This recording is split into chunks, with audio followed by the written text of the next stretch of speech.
Hey everyone, it is Ben, just dropping you guys a quick note before we get to this week's interview with Tarjei. I just wanted to apologize for the audio quality of the interview with GM Lev Albert. For whatever reason, the recording equipment did funky stuff and it sounded worse than usual. I apologize. The good news is we did post an improved version later in the week. Listener to and supporter of the podcast, Tyron Ross, volunteered to help clean it up and make it sound better, and he did just that. So thank you, Tyron, and just know that if you tried to listen on Tuesday and turned it off, you can re-download it and listen again, and it does sound a bit better. We still have colds and accents, but I mean, come on, it's Lev Albert. You got to hear what he has to say. The other thing is that next week's episode might be late. It might not come out Tuesday. It might be Wednesday or Thursday, but it should be coming. So other than that, all is well with me. I hope you guys are doing well too. Enjoy this interview.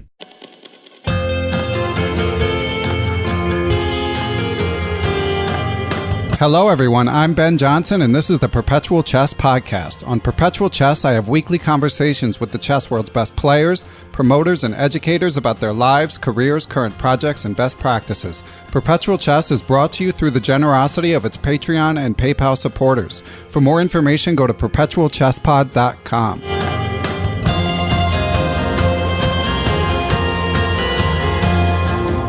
Hello again, everyone, and welcome back to Perpetual Chess. We've got another great guest this week. He is kind of the king of chess media. He had just crossed over 10,000 followers on Twitter, so anyone who's on Twitter knows him well, and you've probably come across his work on his website, Matt and Pat, or his pictures on other chess websites.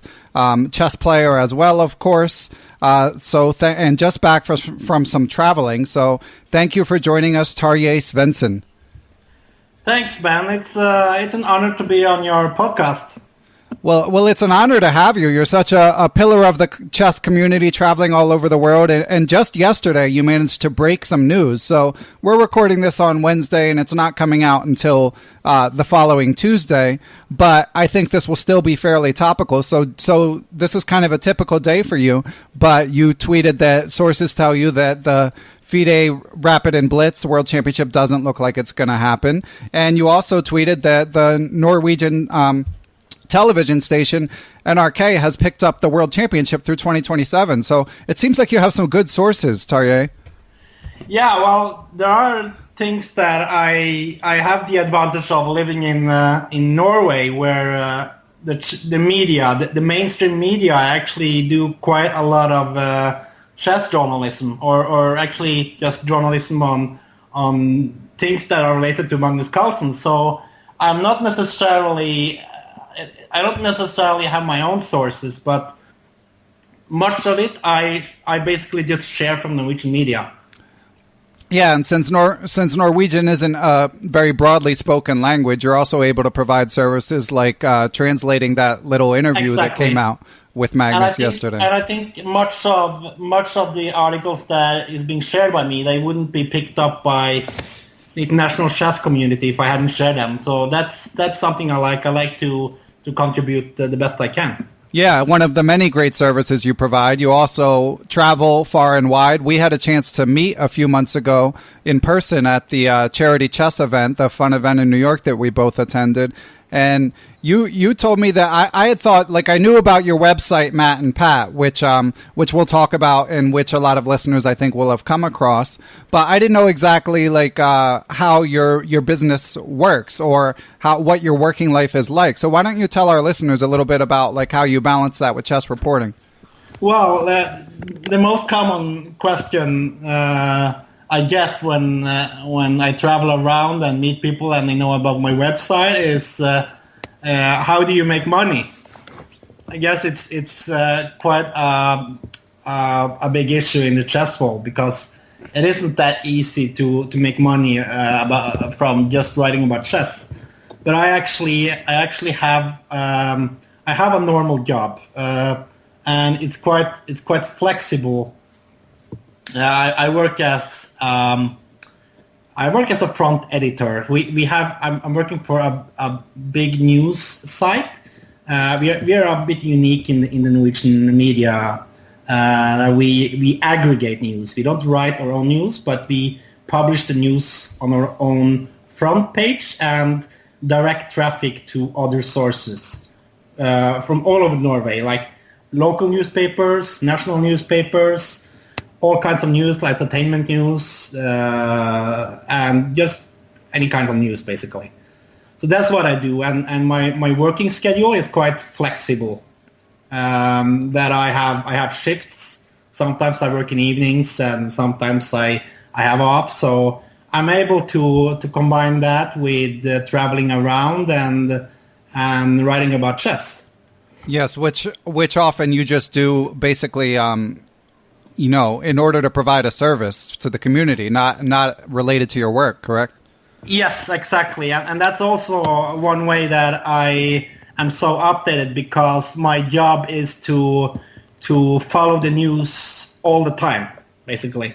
Right. Yeah, I was thinking when you said that you work for a news aggregator, that's sort of what you described doing in the chess world. Yeah. So I whenever something is written in Norwegian media about Magnus Carlsen or anything else, I'm usually picking up pretty quickly if I haven't written it myself. Yeah. So that's an advantage, and that's one reason why I want to contribute and get it out instead of.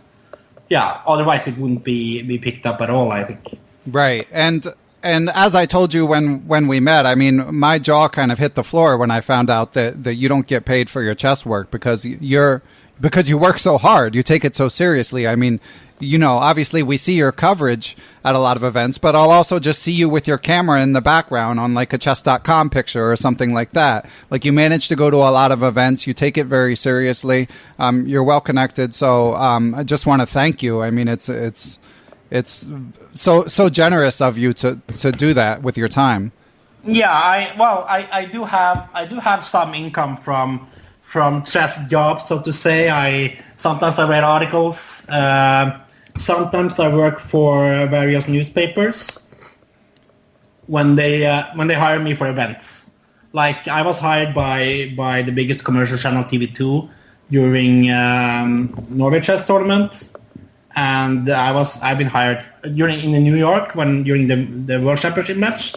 I was hired by one of the largest newspapers in Norway, Dagbladet. So when I get such jobs, then I try to bring that back into chess. Sometimes I hire Jonathan Tisdall to write some articles in English. He's very popular articles, actually. Yeah, those articles are fantastic. And since you brought him up, we have a few good questions from supporters of the podcast. Right. But I might as well drop this one in right now since you brought up Grandmaster Tisdall's name. Question from Greg Smith, who says, "Hello, Tarjei. Will Jonathan Tisdall be writing about the World Championship match for Matt and Pat? A few weeks ago, I saw some exchanges on Twitter that made it seem that he wouldn't. His articles are excellent." Yeah, well, I would love to have Jonathan write for Matt and Pat. He's such an awesome chess writer, and the articles that he writes are the ones that are most read on my site. And during the New York match, Carlsen-Karjakin, his final report is still the most read article I've ever had. So I would really love, but the question is, Jonathan, he deserves to be paid. Yes, for sure. So the question is always money, but I think there is a chance that he will write something. I don't know if there's anything official yet. I don't know if anything I can say, but I'm pretty sure that we will see, if not every round, that we will see some reports by him. Okay. If it's not by me, it will be on some other platform. Okay, sure. Well, that's good. That's good to hear. And I mean, just generally, both. I mean, something I wanted to talk about, because obviously I have a Patreon page that that enables me to keep this podcast going, and that's sort of, I would say, the way the wind's blowing with independent media. Yes. So that's a possibility both for you long term, but also something like this, like a sort of one-off thing where, chess fans just love his coverage. Maybe you could also consider a Kickstarter campaign. I know that Actually, we have been talking about that for quite some time, and that's definitely something that should be set up. He's a freelancer, so he he needs such kind of things to do. Now I think there's a chance that he will write more because he was just hired as the co-editor of the Norwegian Chess magazine. Oh, awesome! So I didn't talk to him, but I think there's a chance that we will even see him in London on the scene. If not during all the tournament, at least parts of it. Excellent. And for listeners looking for, you guys with your insatiable appetite for chess books, anyone who hasn't read Jonathan Tisdall's old school classic, Improve Your Chess Now, I recommend you check that out. I know that I've seen some people asking him on Twitter, when you're writing another chess book, for those who don't know that book, check it out, especially I would say 1800 to 2300-ish rating range, something like that. But getting back to London, are you going to make the trip this year? Well, it's like it's such a short trip this time, so I have to be there. Obviously. Excellent, yeah. The question is how long I will be there. I'm not sure yet. I've been the last 3 matches. I've been staying for 2 weeks. Like I've skipped the first week and then I've been staying for the last 2 weeks, so I've got to see most of the games, got to follow most of the games from the scene. But this time I'm not so sure. But in worst case, it will be only the last week, so I get to see the last 3-4 games or something. It all depends whether I will be hired by someone else, whether I will get some support. Okay. Well, yeah. If anyone is listening who's in a position to hire him, we put in a good word. We need to have your boots on the ground there. Yeah, It would be great. And it must be interesting for you to be there because, I mean, chess fans all over the world follow these events, but it's really a small contingent of people that are like on the circuit, as you would say. So it must be an interesting perspective traveling the world and then seeing sort of the same 30 people in so many places. Yeah, well, it isn't even 30 people. Like sometimes when I go to tournaments, it's only like when you go to a press room, it's me and Peter Doggers from chess.com. Right, yeah. That's pretty much it. So it's incredible how small the chess world actually is. Yeah, it is amazing. I know that, Mike Klein takes the sort of U.S. trips and Peter Doggers does Europe. So, yeah, and he's another one that, like, if he's not the one taking the picture, or if it's not someone else from chess.com, then you might see him in the picture. But I still felt that it's something special to just be there and see all the guys. And that's one reason why I felt it was so nice to travel around and just try to attend the tournaments and get a close look on the big guys. Yeah, and of course because it is such a small contingent, you've tweeted pictures of you playing these crazy board games that these super GMs play, and grabbing drinks and stuff like that. So do you get a chance to sort of fraternize with the chess players you're covering much? Yeah, some of them are I'm on good terms with. The others are there are people who are like, some of the top guys are very friendly and hang around with journalists and so on, and that happens sometimes. Sounds like you're being diplomatic in some respects. Yeah, maybe. Yeah, there are some people who during tournaments are very focused on the tournament itself, and they don't go out. They mostly spend their time on the rooms, and that's understandable. After all, they are professionals, and others likes to be social, and that's nice for us journalists and fans. Yeah, because it's a little less intense for the journalists, like exactly to unwind at the end of the night when you don't have to prepare to play like Levana Ronian or Magnus Carlsen the next day. Exactly. And speaking of whom, Magnus, of course, from the same country as you, so you guys go way back. In fact, in my intrepid research for this, I accidentally uncovered a chess game from 2001, the famous Svensen Carlsen game. That's right. So actually, I have 2 games against Magnus. Same time frame, or? I have two classical games against him. The first one I played against him was in the Norwegian excuse me, in the Norwegian Junior Championship under 20. That's the one I found. Yeah, 2001. Yeah, but I have two. But I will tell you about the first one. That one I lost horribly. He was 10, and he was a huge talent back then. Of course, he wasn't like he was. Yeah, the biggest talent we've had, but he wasn't like. I don't think we thought like world champion at that time. But anyway, he crushed me. But I played him. Now I have to look this up. I think it was 2005. I played him again, and I had a winning position. Oh wow! I was in the Gausdal Big tournaments, and he made one of his best performances there. But I played him. I think it was in the second round, and I had got a really good position. He was around 25.80, I think. So, and it was like, yeah, I could get an exchange, but basically, if I had made the best moves, I was obviously in time trouble. If I made the best moves, I would have a completely winning position. That's impressive. I mean, yeah, I remember I could see him shaking. I could see him that he was nervous and he wasn't satisfied with the game. But then it happened what usually happened in these cases, that I got nervous, I got low on time, and I eventually lost. And I guess at this point, with him being 25.80 and 13 or 14, you guys knew he was on a pretty strong trajectory.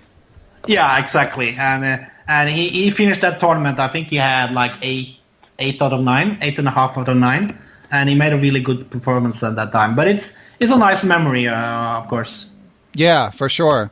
And speaking of which, we have a funny story from a friend and supporter of the podcast, Brian Karen, who wrote in but didn't share a question, but just a story. So he says, this isn't so much a question, but a story your listeners might enjoy. Way back before either player was well known, Tarjei and I had a debate in the ICC administrative channel. That's the Internet Chess Club, for those who don't know. I said, there's a kid in my club who's going to be world champion. Tarjei said, there's a kid in my club who will be world champion. We both debated each other for a while regarding whose kid was better. Over a decade or so later, I asked Tarjei if he remembered this debate. He had. My kid was Hikaru Nakamura. His was Magnus Carlsen. Actually, I know Brian. I used to be on ICC a lot back in the days. Didn't we all? Yeah, absolutely. But I obviously when Magnus played a lot on ICC when he was kid, from when he was like 9-10 years old. That's one of, actually he said that this really helped him improve. And so he was quite active. So obviously, me being an administrator, I talked about this amazing kid from Norway, and I guess they thought, yeah, sure, right. World champion. Yeah, I don't think they believed me, but at some point, I guess they realized, yeah, this kid is actually special. Yeah, it's funny, and I didn't have the same exposure level to Hikaru Nakamura that Brian did because I was from Philadelphia, which is about 2 hours away from New York. When I had their stepdad's Sunil Weeramatri, I talked about this a little bit, but I would see Hikaru and his older brother, Asuka, who was also a prodigy of sorts around. And I knew that he was a special player, but that was back in the day in the U.S. where you would never say an American player is going to be world champion. Because we hadn't ascended, with Fischer, of course, being the proverbial black swan that had done that. But generally, you're not going to assume that an American player would be a world champion contender. And actually, I guess for Norway, it was the same thing. I mean, you're in Europe, which is sort of the epicenter of the chess universe, but still, like, you're off to the side. Exactly. Although no more, not off to the side anymore. No.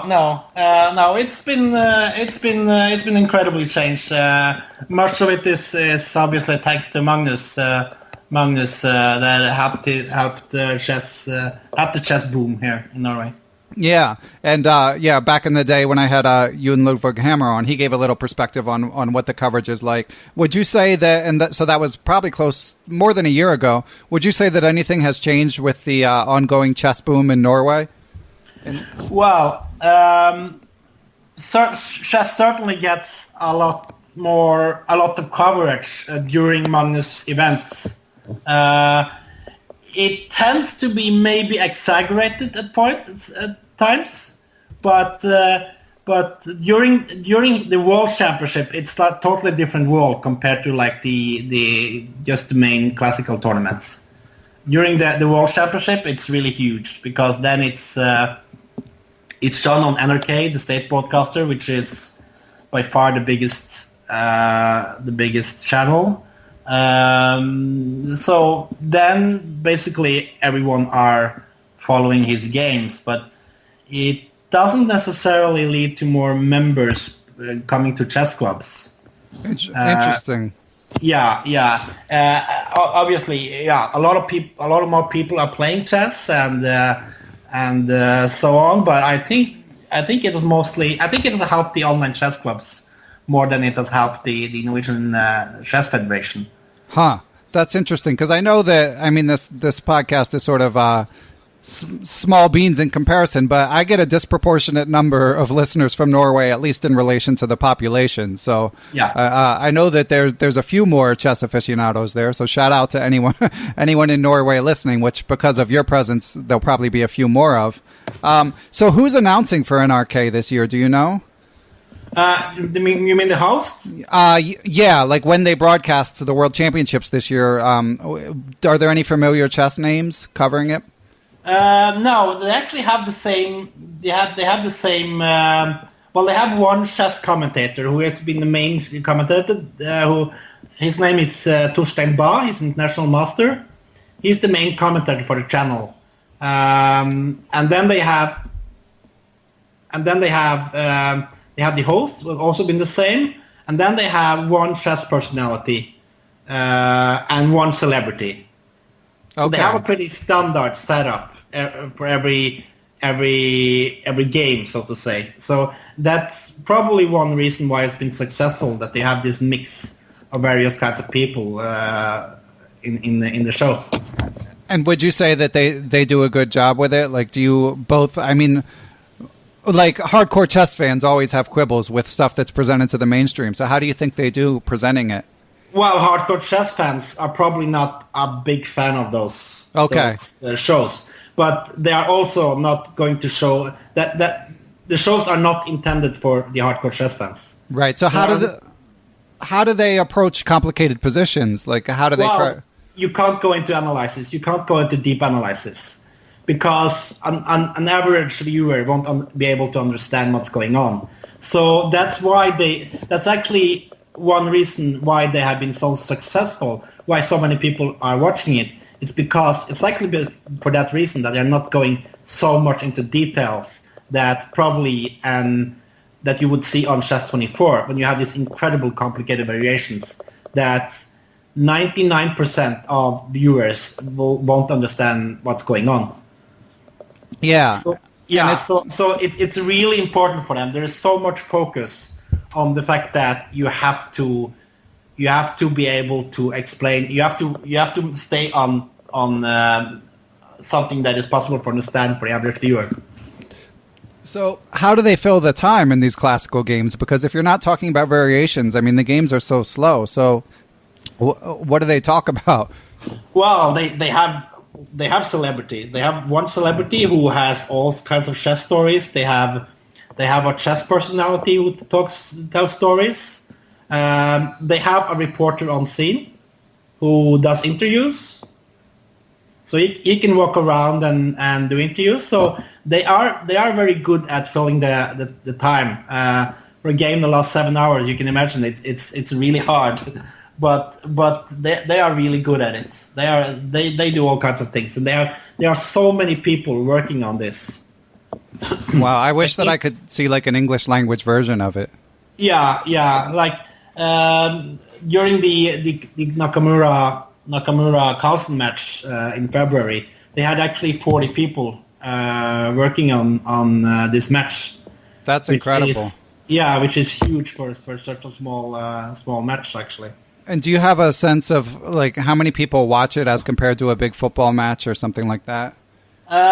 You probably can't compare it directly to that. Football is after all bigger, but during the during the critical games, it's really big. And I think I don't remember the exact number now, but I think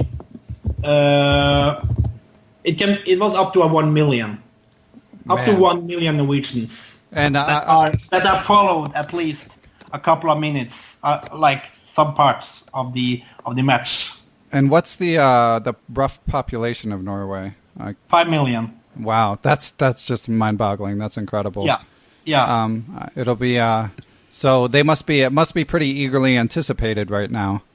Yeah, definitely, and it's going to be huge. And I like I said, one of the reasons why chess has been so successful is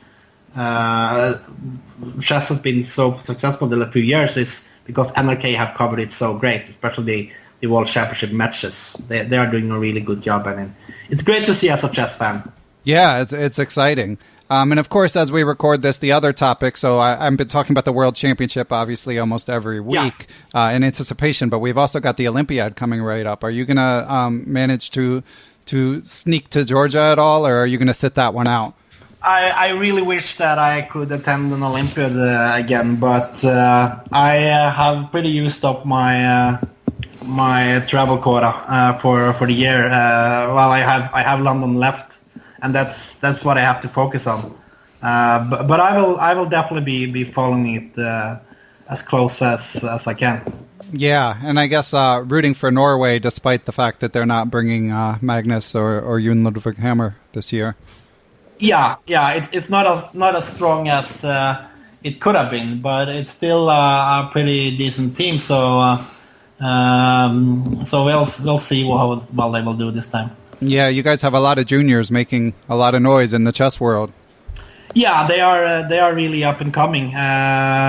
Just last month we had got another grandmaster who almost scored a silver medal at the World Junior Championship now, Johan Sebastian Christiansen, which was very impressive. And they are basically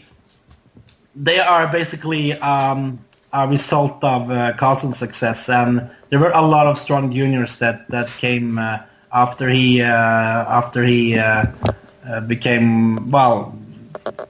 became strong, or really started studying and improving during his rise to number one in the world. Yeah, that makes sense. Okay, so we have another question from a supporter of the podcast. This one is from Jason Woolham, who said, recently from following you on Twitter, you were giving a lot of analytics for the upcoming World Championship match between Carlsen and Caruana. As an analytics junkie, I wanted to know if there was a place we could go to find these kinds of stats. That's a great question, actually, because one thing that has been lacking is all these statistics. You could actually get a lot of information from ChessBase, which is what I'm using. But there is not one particular site with statistics. You would have to dig it up. Okay, which is what you did. Yeah. So that is something that is missing. Definitely missing. It would be very nice to have. Yeah, some sort of big database. But for listeners who didn't see it or just want a refresher, I'll actually share a couple of them from your thread. So, classical score between Carlsen and Caruana. Carlsen is plus 10 equal 18 minus 5. So he won 5 more games than he lost. I'll skip the blitz and rapid, although that may come into play. We'll see.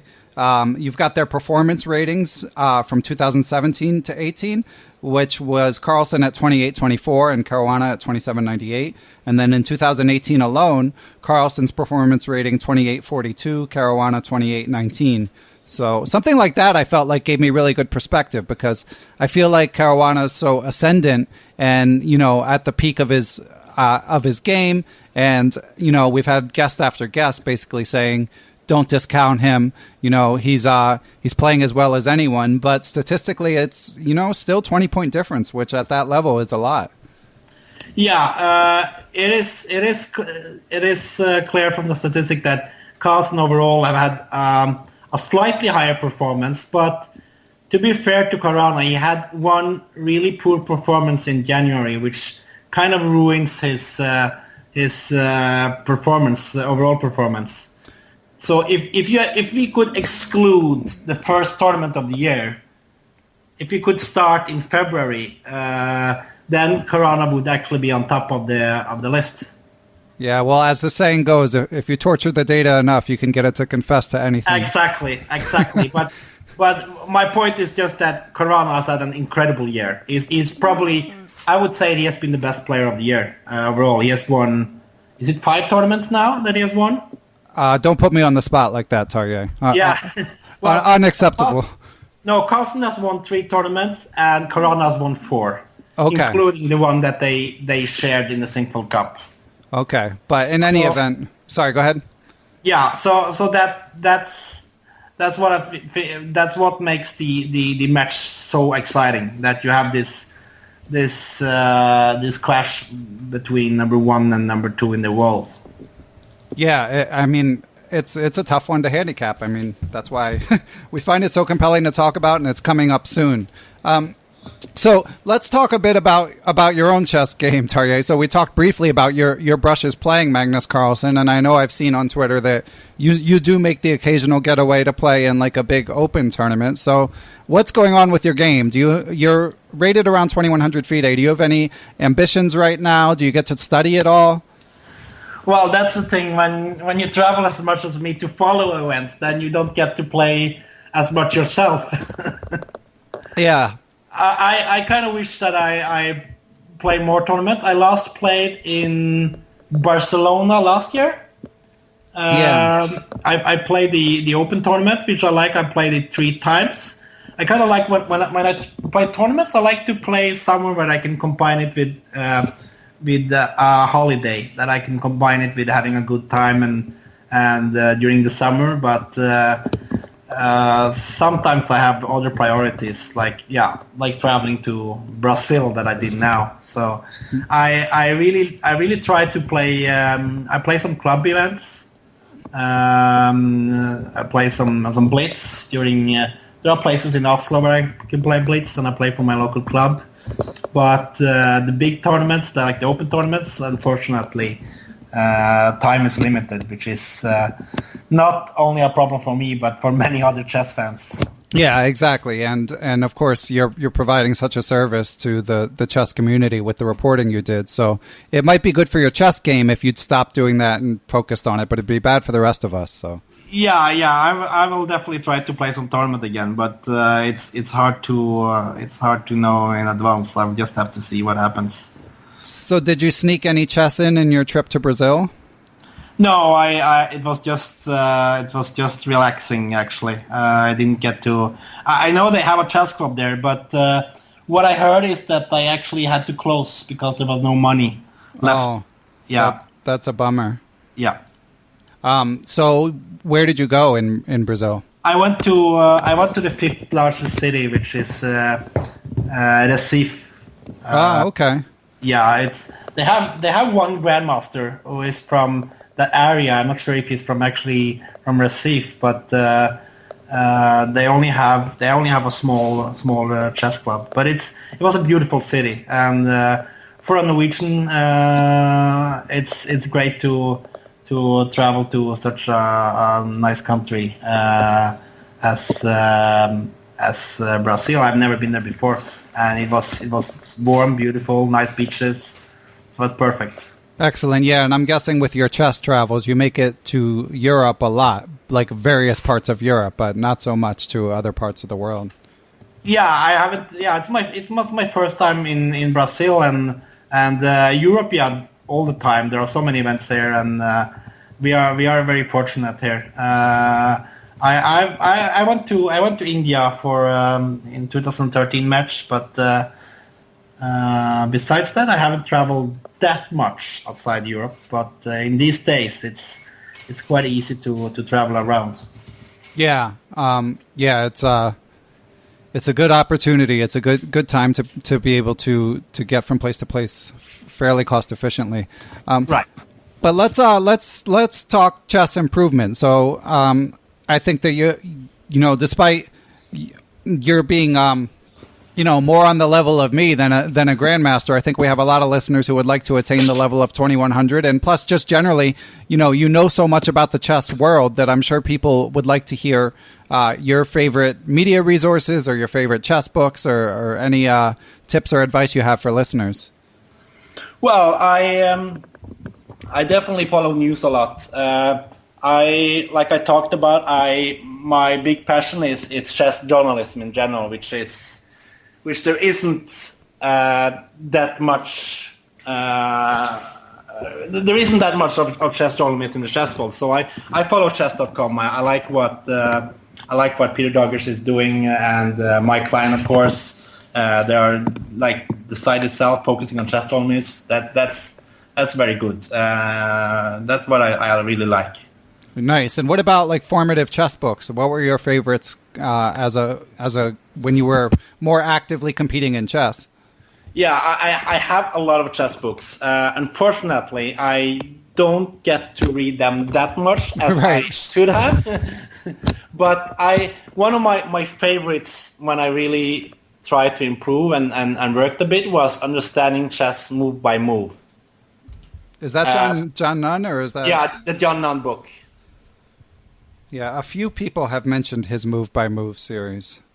I really like that because that was a quite unique book at that time, and I thought that it was so nice how he explained everything, like every move. There was a move that I liked a bit. Yeah, he's an incredible author. Yeah, and I know. Sorry, go ahead. And also, I like the puzzle books. There's so many, like just in general, to go through all these puzzles, to read on while traveling or something. It's like there is this. It's a Russian book called Combinative Motives by Bloch. Yeah, the legendary book. Yeah, that's also one of my favorites. I think I've gone through that several times. It's a great book because puzzles really. It's something that every chess fan should do to solve puzzles. Yeah, I lost my copy of that book somewhere along the way, and that book that came before the sort of tidal wave of chess tactics materials, before there were online training, and even before there were so many good tactics books like Perfect Your Chess and John Nunn's puzzle book, which is another good one. But Mikhail Bloch's, that's sort of like, that's the classic. I actually lost that book myself. But, funny.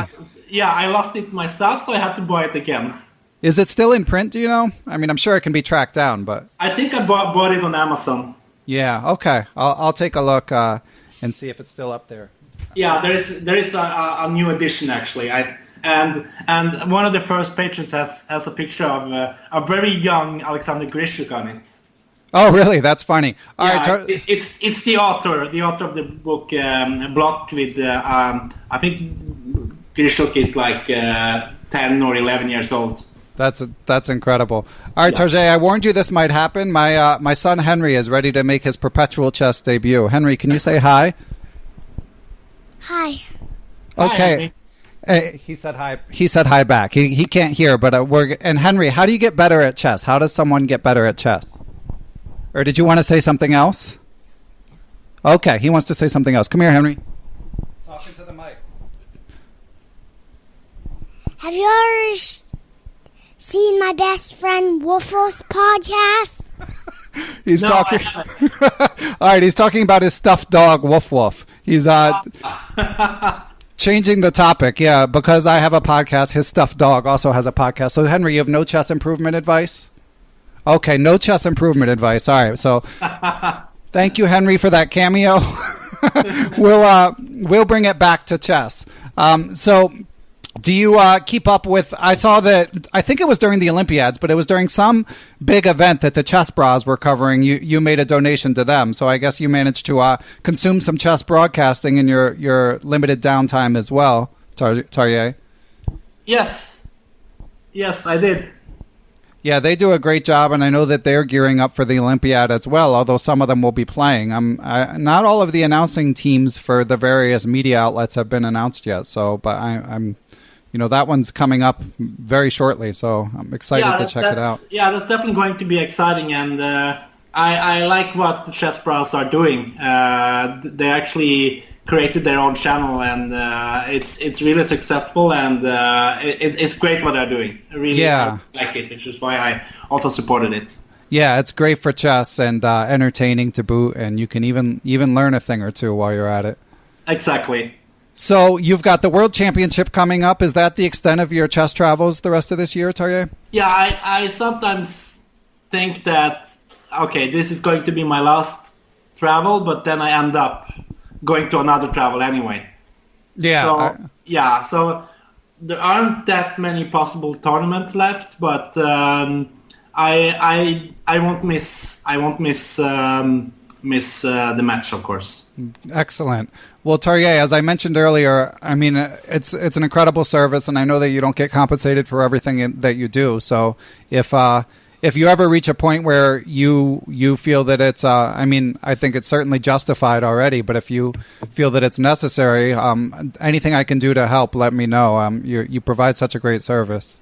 I appreciate that, Ben, and I'll see. I make a decent living from my main job, which is why I'm able to do what I do and travel around so much. Otherwise, it definitely wouldn't be possible. But it would still at least be good to be compensated for the expenses, because it is expensive to travel around even in Europe. So I'm doing fine at this moment, but we'll see what happens in the future.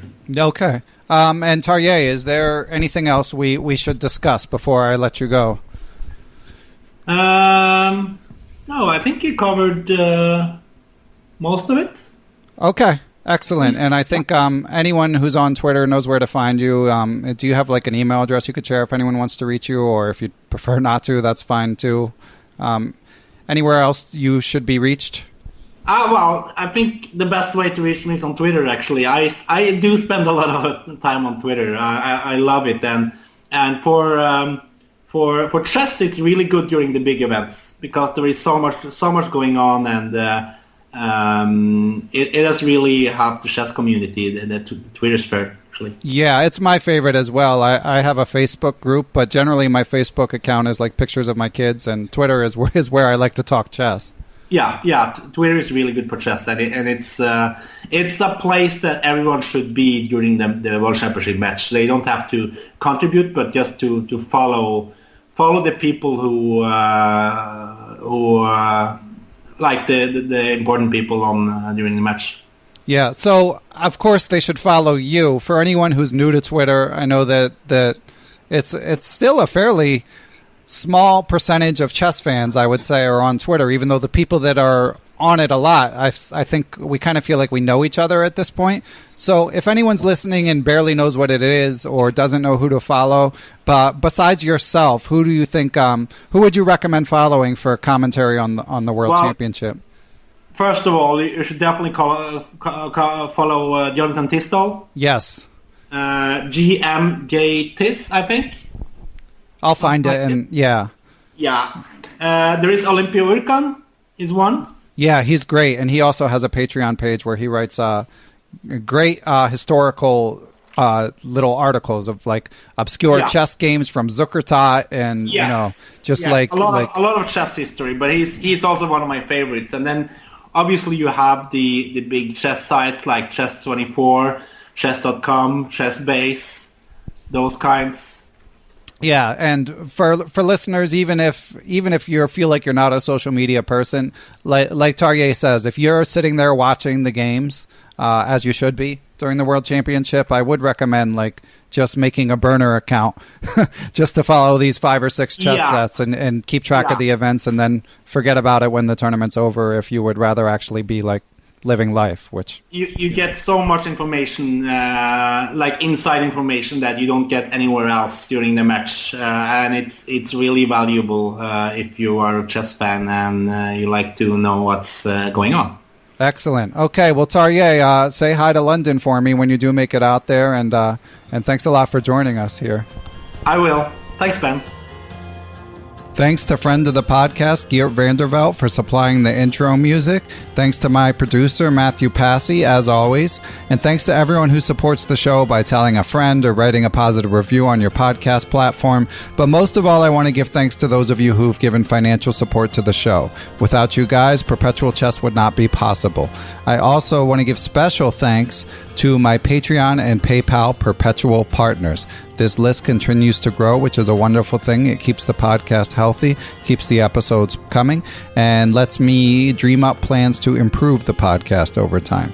So special thanks go out to Adam Ralph, Adam Vrancoulge, Adrian Gutierrez, Alex Pejas, Ali Morchetti, Andre Crisdois, Brian Mullis, Carl Labons, I am Carlos Perdomo, Chad Hilton, Chad Oliver, Chris Flanagan, Chris Wainscott, Chris Chabris, Christopher Wood, I am Christoph Silicki, Coach J's Chess Academy, Dan O'Hanlon, Daniel Ginsberg, Daniel Lucas, Daniel Naylor, Daniel Schaefer, Daniel Vinay, Dwayne Edmonds, Ethan Smith, I am Elect, Donnie Ariel, Frank Tortoris, Gary Andrews, Gary Lewis, I am Greg Shahadi, Harish Srinivasan, GM Yaka Bagard of Quality Chess Publishing, James Bonastia, Jason Woolham, Jennifer Valens, Jeffrey Martello, John Fernandez, John Hartman, John Jernigan, WGM Jen Shahadi, Jens Green, Jerry Wells, John Thompson, Johnny McMenamin, WGM Katerina Nemkova, Kelly Palmer, I am Kostya Kovrutsky, Krishna Gopalakrishnan, Laura Boyavsky, Lek